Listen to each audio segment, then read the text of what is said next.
un rêve et aujourd'hui c'est une réalité. Conakry, capitale du livre. Conakry, capitale mondiale du livre, c'est le lieu où il faudra être en 2017 pour pouvoir partager des moments extraordinaires pour aujourd'hui et pour demain. Conakry, capitale du monde. 2017. L'Afrique va parler au monde, l'Afrique va montrer ses potentialités au monde entier et l'Afrique va montrer dans quelle mesure elle est capable d'avancer et de recueillir aussi tous ceux qui viendront pour un partage d'expérience sur les différents ouvrages. En gros, Conakry, capitale mondiale du livre, c'est une excellente chose et si elle n'avait pas existé cette initiative, il aurait fallu la recréer.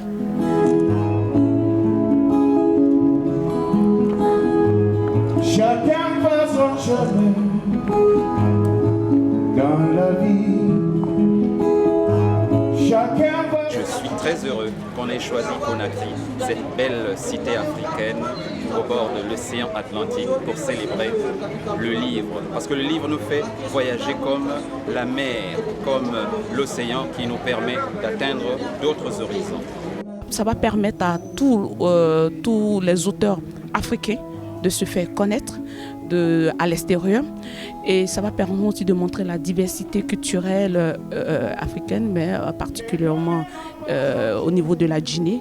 Et je pense que nous sommes tous là pour soutenir cette très belle initiative et j'espère que tout le monde sera là, tout le monde doit venir de part et d'autre, des quatre coins du monde pour venir célébrer, comme je le dis, le livre et la littérature dans toute sa plénitude.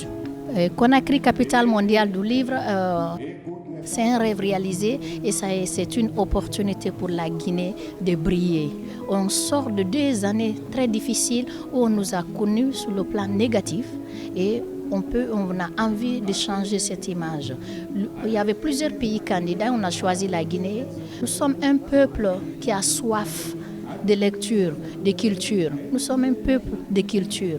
Mais malheureusement, nous n'avons pas tous les moyens qu'il faut pour pouvoir mettre cette culture en avant. La culture passe toujours après. Donc, Conakry, capitale mondiale du livre, je pense que tout un chacun doit être impliqué.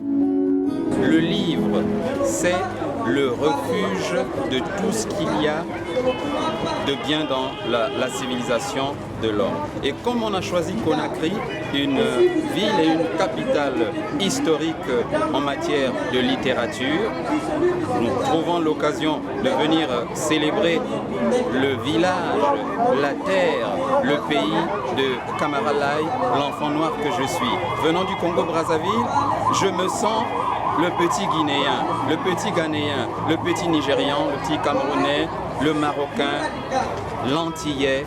Je me sens l'humain représentant ce que la noblesse de l'existence devrait être véhiculée.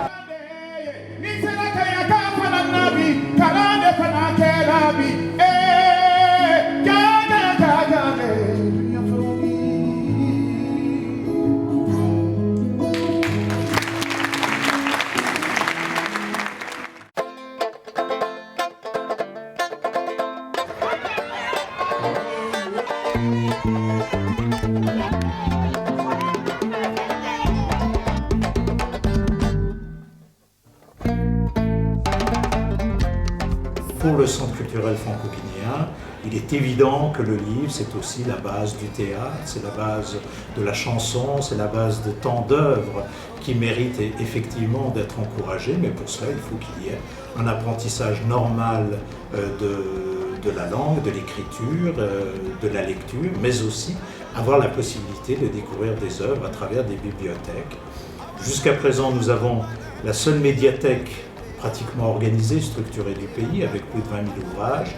Et j'espère que le fait que Conakry ait pu obtenir ce label de capitale mondiale du livre va permettre d'enclencher un processus irréversible pour qu'il y ait de plus en plus de livres en Guinée, dans les écoles, dans les universités, et qu'ainsi ce pays soit effectivement en comeback, comme on dit en bon français, dans le domaine culturel, mais aussi puisse avoir des bases solides pour son propre développement.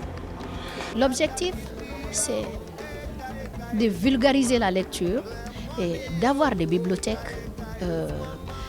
pas partout, il ne faut pas rêver, mais au moins les points clés, les écoles et les universités, pour que les enfants là puissent faire leurs devoirs, pour que les enfants là puissent accéder à la connaissance, parce que sans cette connaissance, le peuple devient barbare.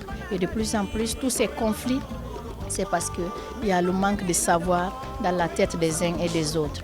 Les paris sont multiples. Il y a un objectif d'abord de développer le réseau de lecture dans le pays à travers les bibliothèques physiques, certainement initier et développer la bibliothèque numérique et puis parallèlement développer l'industrie du livre, l'édition, la vente et tout ce qu'il faut pour cette promotion.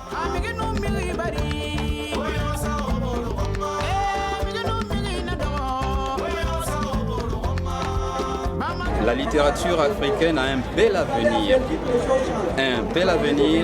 qui se dessine à travers la diversité thématique, la diversité des genres littéraires embrassés par les différents écrivains que sont les poètes, que sont les dramaturges, que sont les nouvellistes, que sont les romanciers, que sont les essayistes. Le monde du livre est envahi par cette diversité au niveau de l'Afrique qui, chaque jour qui passe, nous produit des éléments pluriels dans cette diversité qui permet la tolérance, la compréhension de l'autre. S'il n'y a pas de diversité, il y a homogénéité, il y a monotonie. Mais dès qu'il y a diversité, c'est un peu comme l'adage asiatique qui dit la beauté du tapis indien se situe dans la diversité de ses couleurs. Et justement, la diversité de la littérature africaine fait sa grande force, fait sa qualité, et c'est cela que nous sommes en train de vivre. Nous sommes en train de voir depuis que nous sommes ici à Conakry, mais c'est la même chose qu'à Dakar, c'est la même chose qu'à Brazzaville, c'est la même chose qu'à Libreville, c'est aussi ce que l'on voit à Ibadan, c'est cela que l'on voit à Marrakech et à Tunis. Nos espoirs, nos attentes, c'est qu'au sortir de cette année jubilaire, je pourrais dire, l'Afrique puisse produire beaucoup de manuscrits, beaucoup d'ouvrages, l'Afrique puisse parler au monde, l'Afrique puisse s'imposer culturellement au monde et l'Afrique puisse montrer ses potentialités. Parce qu'une chose est de créer des événements, mais une autre c'est de les pérenniser et pour faire avancer et faire bouger le monde. Et c'est cela qui est notre attente et montrer au monde entier que l'Afrique peut faire quelque chose, l'Afrique peut organiser et faire confiance pour que d'autres initiatives viennent par la suite. Moi, je viens en Guinée depuis 2002, donc ça fait maintenant un certain nombre d'années.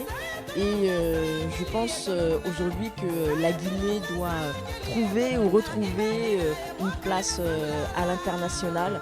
C'est un pays extraordinaire qui a une culture vraiment profonde et il est temps aujourd'hui que le monde en soit informé, que la culture, le partage puisse aussi permettre à la Guinée d'être avec les grands de ce monde, d'être avec le monde et de pouvoir faire en sorte que ce qui se passe à partir de maintenant soit aussi en lien et associé avec la Guinée.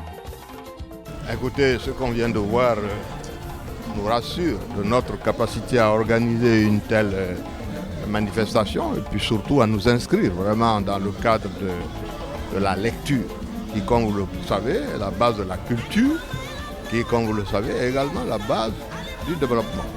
Donc c'est quelque chose qui est extrêmement lié à notre volonté d'aller de l'avant dans le processus de développement de notre pays. L'initiative qui a été prise, à mon sens, est salutaire. Et ce que je vois les gens en faire, notamment au niveau des jeunes qui participent à des panels. Moi-même, je viens de participer à des panels concernant les mines, le développement. Et je crois que c'est quelque chose que nous pouvons continuer d'amplifier. Et je pense qu'en 2017, nous serons tous prêts pour aller de l'avant dans ce cadre. Le fait que la Guinée ait été choisie pour ça me rend particulièrement heureux. Et je voudrais qu'on y travaille tous pour être à la hauteur de ce rendez-vous qui va arriver vers chez nous dans 1 an, 2 ans.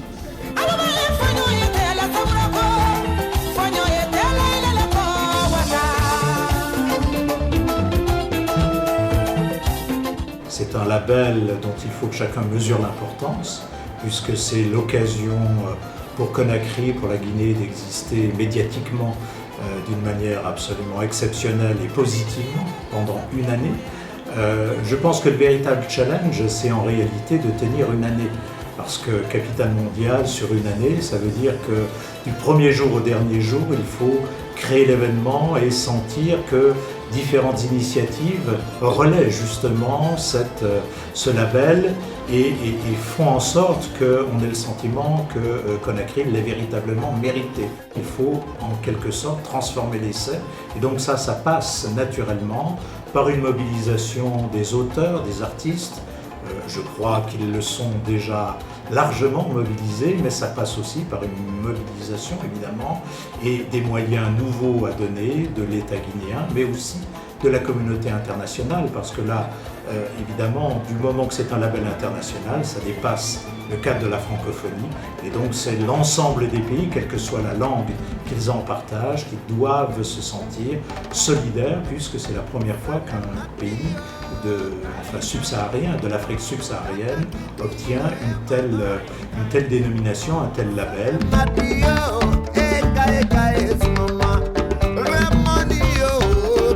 Ce que nous faisons concrètement aux États-Unis, c'est de parler de l'événement à toute la communauté guinéenne et africaine d'abord, et ensuite à la communauté américaine, surtout la communauté des écrivains, des hommes de culture, de littérature, les hommes qui sont dans la lettre, qui enseignent, et tout ce beau monde. Donc ça se donne. Deuxièmement, nous mobilisons aussi toutes les fondations et toutes les compagnies et toute personne intéressée qui veut supporter l'événement en se déplaçant à Conakry en 2017. Avant l'événement 2017 de Conakry Capitale Mondiale, nous faisons des levées de fonds pour la construction de bibliothèques et de médiathèques. Aussi, nous faisons des collectes de dons en termes de matériel multimédia pour équiper donc ces librairies et ces médiathèques que nous envisageons construire pour continuer de promouvoir la lecture et l'éducation en République de Guinée. Ça sera la première fois d'abriter un tel événement et je pense que, comme cela a été dit au cours des 72 heures du livre de cette année, tout le monde est mobilisé pour apporter le plus grand succès à cet événement. Nous allons mobiliser de toutes nos forces, les jeunes de Guinée, les adultes de Guinée, les autorités et les citoyens de ce beau pays pour recevoir le monde littéraire. Nous étions absents sur la scène internationale, isolés, même disons à cause du virus Ebola, mais c'est le retour réel de la Guinée dans la diplomatie culturelle. Nous allons nous battre de toutes nos forces pour faire en sorte qu'il y ait des points de lecture, des médiathèques, des animations, des formations pour que les jeunes Guinéens puissent se mettre à la lecture et à l'écriture. Parce que ces deux éléments forment vraiment des citoyens de qualité. Je sais que ce ne serait pas évident, mais c'est une volonté, c'est un engagement que nous avons pris vis-à-vis de l'UNESCO, que nous avons pris vis-à-vis des populations guinéennes. Nous allons nous battre pour que cette démarche soit une démarche participative, pour qu'à la fin de ce mandat, que la Guinée puisse retrouver le minimum d'infrastructures qu'il faut par rapport au livre et à l'écriture.